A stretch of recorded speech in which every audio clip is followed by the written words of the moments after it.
Freighter captains who dared venture past the edge of map zones used to share a warning. If something arrives without sound or heat, it's either worth a fortune or it'll kill you. So when a sleek, jet-black container cruiser eased silently into orbit above Watchpoint Harrows 3, it set off alarms. No ID, no beacon, no traceable origin, just a floating mass of unknown intent. Drex Mallow was under one of the outpost subcraft, wrestling a leaking coolant pipe, when the emergency klaxons howled through the hangar. The lights dimmed, gravity wobbled, his spanner slipped, clanging onto the grated floor. Drex wasn't curious by nature. He repaired machines, not mysteries. That had always been enough. Until something tore through Harrows 3's atmosphere like a meteor and punched a smoking dent into Dock 9. No crew, no request, no records, just a matte black monolith the size of shuttle drop, built with no seams, no logos, and no welcome. It sat in the crater, like a grave someone forgot to bury. Security cordoned the area within minutes. Drex should have stayed away. He wasn't security, wasn't a commander, wasn't even a first responder. But something about the crate pulled at him, like instinct or fate. The vault was monstrous, 20 meters long, thick as a military drop tank, and darker than the void outside. Symbols, unlike anything in the known lexicon, had been scorched into its surface, as if it had burned them into itself mid-flight. Then came the sound. Not a growl, not a snarl. A breath, low, slow, alive. Drex stopped just shy of the guard perimeter, arms crossed over his stained uniform. "That's no cargo box," he muttered. The lead officer, a narrow-eyed woman with syndic chain marks coiled around her neck, spun to face him. "Who are you?" "I fix whatever's broken," he said plainly. "And that's my dock." She didn't bother replying. "You're dismissed." He stayed. A sharp creak echoed from the box. The hull split down the center, not shattered, just opened. Heat rolled out in waves, not hot like fire, but oppressive, heavy, the way ancient forests feel after lightning strikes. Then it emerged, for meters nose to tail, moving like a weapon wrapped in fur. It looked like a predator, tiger-esque, but bulkier, forged for war. Its fur shimmered with metallic ripples, and its eyes burned not with rage but recognition, old and aware. Weapons went up. The guards tensed. Drex knew it wouldn't matter. They were seconds too late. The creature scanned the weapons, then locked onto Drex. It didn't growl, didn't pounce. It watched, and Drex, stunned but steady, took a slow step forward. "Hey," he said calmly, "whatever they did to you, that's over now." The soldiers shouted. The beast ignored them. Then it turned its back on all of them and padded silently to a dim corner of the dock, curled behind a line of crates like it had lived there all along. No roar, no violence, just stillness, and something close to sadness. Within hours, Dock 9 was under full lockdown. Auto guns at every vent, mines on the airlocks, recon drones orbiting like flies over a carcass. The beast lay in shadow, unmoving. Drex sat 30 feet away on a crate, ignoring calls from command and unread messages stacking up on his terminal. He watched the creature breathe. No rage, no hunger, just breath. The syndic officer, Lieutenant Venusaur, approached him again, clearly done waiting. "I want that thing tagged, dosed, and boxed within the hour." Drex didn't even look at her. "And if it doesn't cooperate, then we neutralize it." He finally turned. "You think it doesn't know what that means?" Vena scoffed. "It's a lab-made killer, not a sentient being." "No," he said, "it's something else." And it held back. "You've seen it for 2 minutes." "I'm a mechanic," he said flatly. "I know restraint when I see it." That night, Drex returned alone.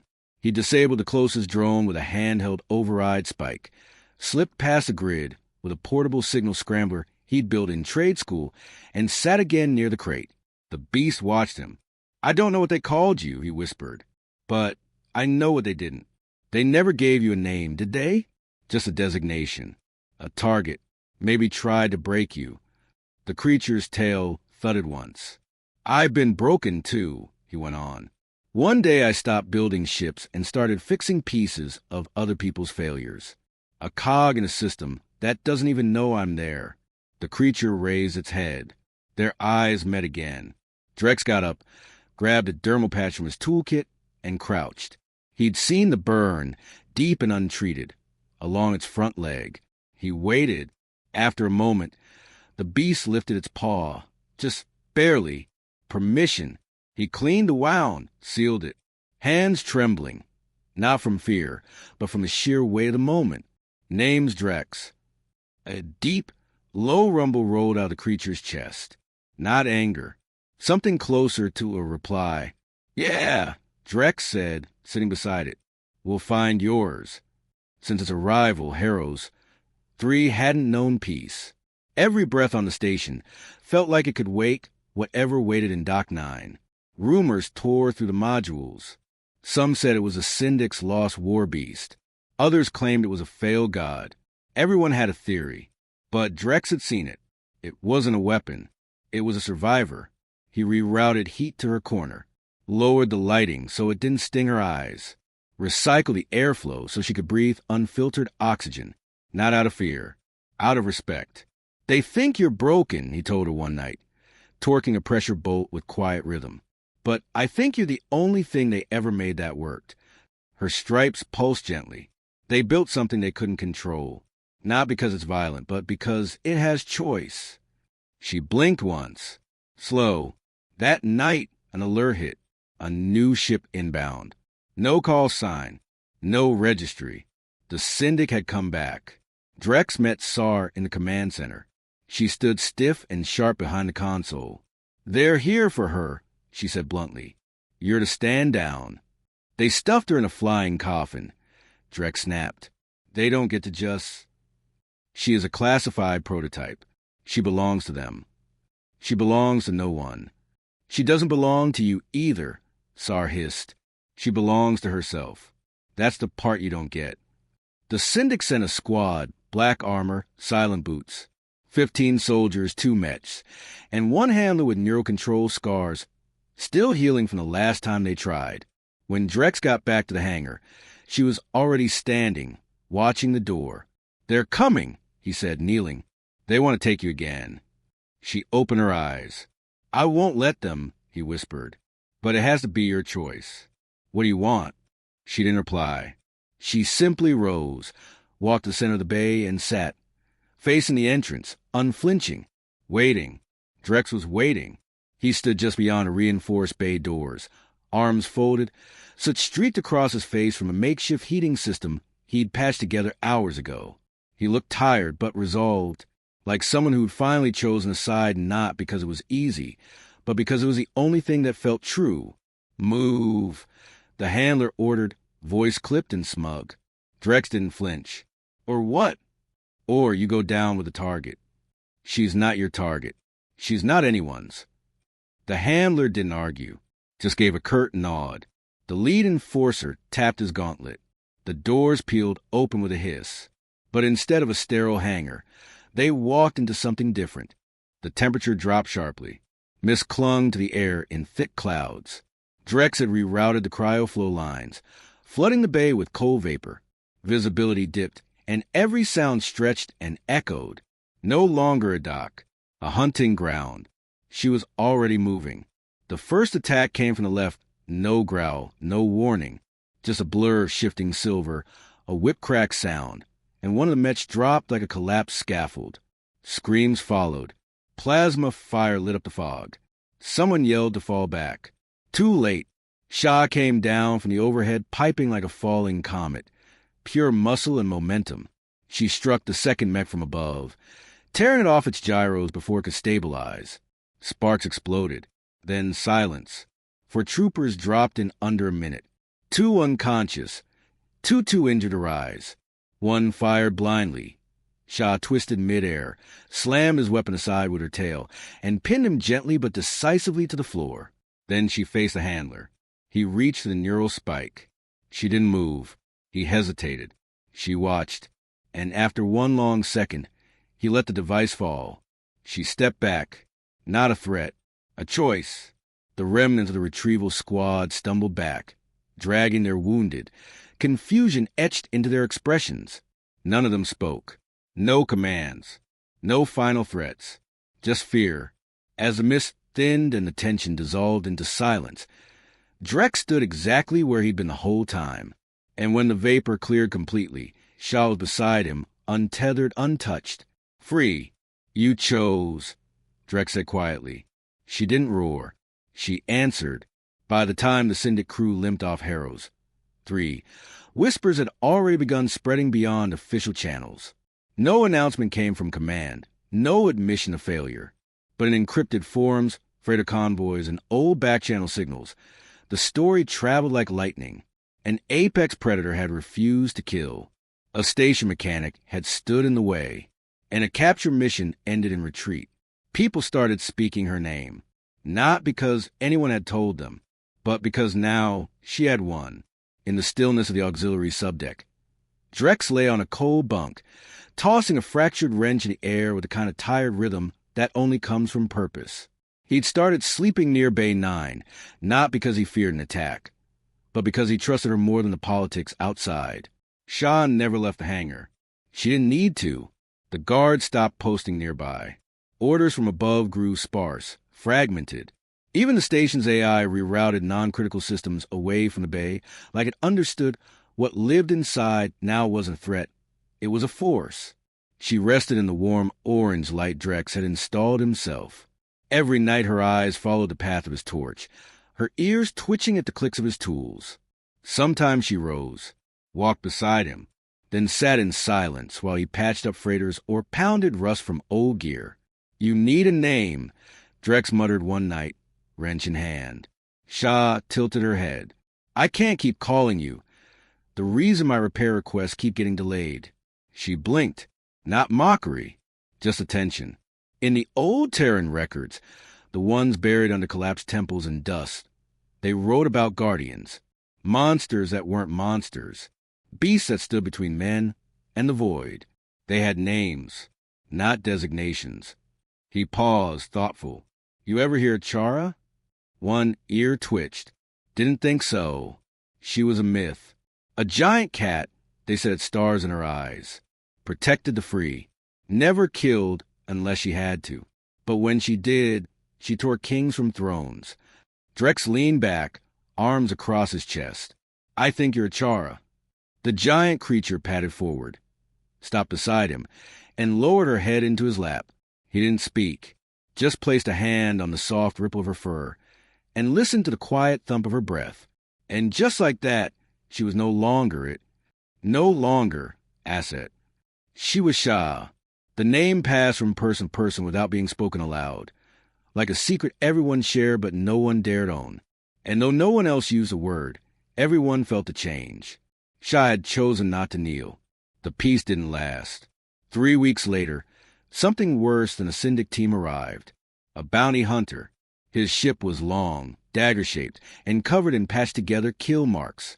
Armor plates bolted to the hull, shards of bone and metal welded to its spine like trophies. When he stepped off the loading ramp, no one saw a face, just a visor, dark and blank. No name was given, but the station quickly learned it. Revan Traz. He didn't come for rules. He came for payment. Drex watched him descend with a quiet storm behind his eyes. There was no arrogance in the bounty hunter, just precision. His movements were calculated. Calm, cold. You're not taking her, Drex said, stepping between him and Bay 9. Traz didn't speak, just raised one hand. A small sphere unfolded. A holographic image bloomed into existence. Shah, grainy and flickering, stamped with red tag. 5 million credits. High value. Kill or capture. Drex didn't even glance at the number. His eyes stayed on the hunter. She's not what they told you. They pay me to end what scares them, Traz said, voice hollow through his mask. I'm here for fear. She saved lives. No one pays for mercy. Then you're not going near her. Traz turned his head slightly. You're just a fixer. She's just a weapon. No, Drex said. She's Shah, and neither of us fears you. The bounty hunter moved like lightning. Drex dove, just barely missing a cannon burst that melted a support beam behind him. Sirens blared. Doors slammed. But it was too late. Shah had heard the shot. She was already moving. She came to the corridor like a thunderstorm, calm, unstoppable. Her gaze locked on the hunter. Traz fired again. She vanished, then dropped from the ceiling, claws first. Smoke choked the hallway. Sparks flew. Armor crashed against steel. Drex couldn't see, but he could hear. The struggle wasn't wild. It was precise, tactical, controlled. When the fog lifted, Traz was on the ground, chest rising in panic. Shah stood over him, one claw an inch from his throat. Her breath hot, heavy. "Do it," Drex whispered. But she didn't. She stepped away. Traz gasped for air. Stunned. "She could be a god," he muttered. Drex didn't flinch. "She is." She didn't look back. She just walked into the hangar. The footage of that moment spread fast. Not through official comms. Those were Syndic-controlled. But through shadow networks, backdoor relays, defectors' nodes. The image was grainy. The context lost. But one thing was clear. A weapon had been sent to kill. A mechanic stood in her defense. And a beast once built to destroy had walked away from an easy kill. The story changed. Fear gave way to something else. Respect and curiosity. Even civilians started drifting near Bay 9. Never close, never stupid, but curious. They watched from platforms, behind safety glass, waiting, wondering. Shah never growled, never charged, but she saw them. And when Drex entered, she always rose. Not to defend, but to join. She moved when he did, rested when he did, breathed with him, like her entire body had learned his rhythm. One afternoon, a child wandered too close, just a girl, no more than 7, chasing a maintenance drone past the safety markers. She slipped past the outer security line before anyone could stop her. A girl, maybe 6 or 7, bolting after a wandering maintenance bot, laughing until the open hangar swallowed her whole. The shouts came too late. Boots scrambled. Voices cracked with panic. But Drex had already gone still. Shah had moved first. The child froze. Stood like a statue, the little drone buzzing gently at her ankle. Shah approached, slow and silent. Not like a predator, like something ancient, something awake. She lowered her head until her glowing eyes met the girl's, muzzle inches from a face that barely reached her shoulder. Drex held his breath, but Shah didn't growl, didn't move to block or corner. She reached out with one massive paw and nudged the drone, softly, back toward the wall. A gentle push. Measured, careful. The girl blinked, took a step back, then another. When Drex finally reached her, kneeling, hands shaking, the girl whispered up to him. She didn't want to scare me. That night, Drex found Shah lying beneath the stars again, staring to the wide viewport of the base ceiling. The sky was bright. Fire clusters glittered like frozen sparks across the void. "You're more than they know," Drex said, sitting beside her. She didn't look at him, but she didn't look away either. "I used to think power meant strength. Teeth. Force. Maybe it's knowing when not to use it." Her eyes blinked, slow. Above them, the stars kept watching. And below them, so did she. The next visitor didn't come with threats. Not at first. A Syndic diplomatic vessel descended days later. Smooth, ornate, with ceremonial markings meant to hide its sharp edges. No guns visible, just symbols. Silver crest, golden wings, a red spear. Peace, that's what they claimed. But Drex had seen what came wrapped in banners. The envoy was a man named Cassandral. Clean, calm, smiled like someone used to get what he wanted. Even Saravena stepped aside when he entered the command center, like she felt a tectonic shift under her feet. "I come bearing an offer of resolution," he said smoothly. But Drex didn't trust smiles that had blades. They met later in the upper deck above the hangar. Shah's form a quiet presence behind blast glass, curled but not asleep. Cassandra poured himself something clear and expensive. "You've seen what she is." "I've seen her choose not to be what you made her," Drex replied. The diplomat faltered, but only for a second. "We can give her sanctuary. A world of her own. No more chains. She will be revered. She doesn't want to be worshipped. Drex said. She wants to live. She's not a pet. She's a weapon of balance. No, Drex replied. She's a person. Cassandra set his glass down without a sound. This station can't defend her forever. Eventually, someone worse will come. Poachers, war kings, bidders who don't ask questions. Then let them come. She could lead, Cassandra said, voice softening. We designed her to burn planets, crush fleets, end chaos. She doesn't want to end chaos, Drex said. She wants to stop running from it. Cassandra leaned closer to the window, and if she says yes? Drex didn't answer. Below them, Shah stood. She walked to the center of the bay and lifted her gaze, not to the diplomat, to Drex. He stood slowly. I trust her. Then, without a word, he tapped the intercom and let the channel fall silent. Cassandra spoke after a moment, cautious now. If she refuses, there will be consequences. Drex whispered into the mic. Shah, what do you want? She turned, graceful, calm, and walked not toward the shuttle, not toward the carrier, but toward the back platform, the one that faced the wild plains of the Los Prime. Cassandra's expression cracked. He understood. She hadn't chosen exile or rule. She'd chosen freedom. And the worst part? She didn't need an army. She only needed herself, and one man who never asked her to kneel. Cassandra left in silence. Drex stayed, watching her stretch out beneath the open sky, glowing faintly under the stars. And in that moment he knew the galaxy didn't fear her strength. It feared the way she made others believe in their own. The syndicate ship disappeared into deep orbit, but the signal it sparked echoed louder than any announcement. Whispers raced through outlaw comms, scavenger outposts, derelict mining colonies. They didn't speak of blood or conquest. They spoke of her, of the tiger with no chains, of the mechanic who stood between her and the world, and of a name no one dared say unless they believed in it. Shah. In the weeks that followed, strange things began to happen. Others came. Not people. Not quite. The first was a wolf-like beast built from steel and sinew, riding a scrap hauler into Harrow's orbit, limping badly. Shah met it alone at the valley floor. No sounds. No growls. Just a nod. A breath. Recognition. Next came something longer, slithering, half mech, half fire. It clung to the station hull for days, humming softly, then vanished.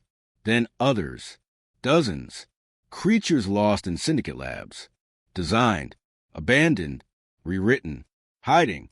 Now they came not to fight, not to speak, just to see. Drex didn't understand at first, but Shah had.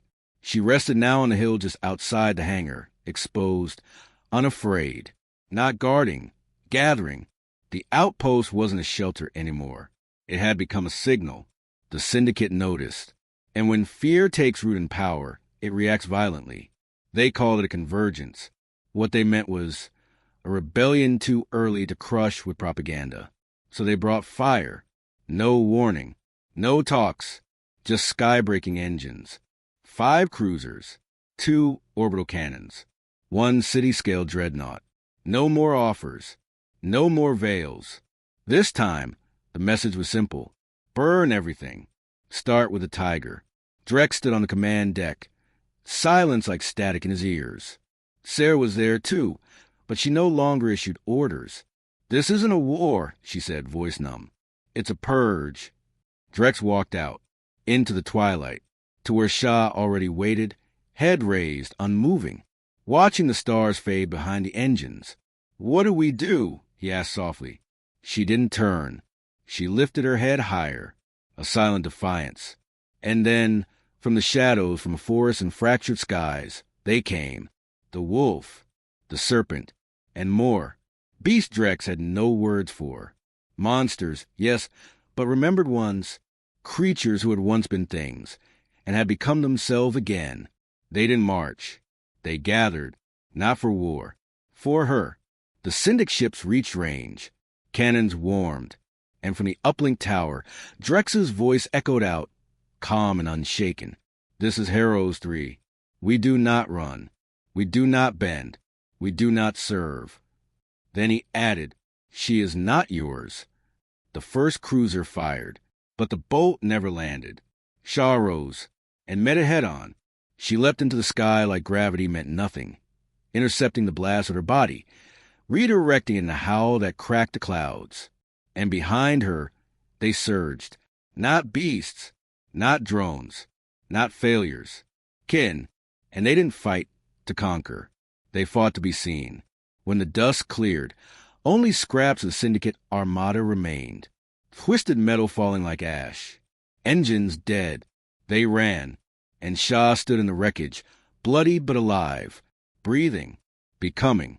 Drex reached her, walked through the ruin in silence. She turned, her gaze steady. He leaned his forehead to hers. You changed everything, he whispered, and in the silence that followed, he understood. The galaxy wouldn't fear her anymore. It would follow. The ruins of Harrows.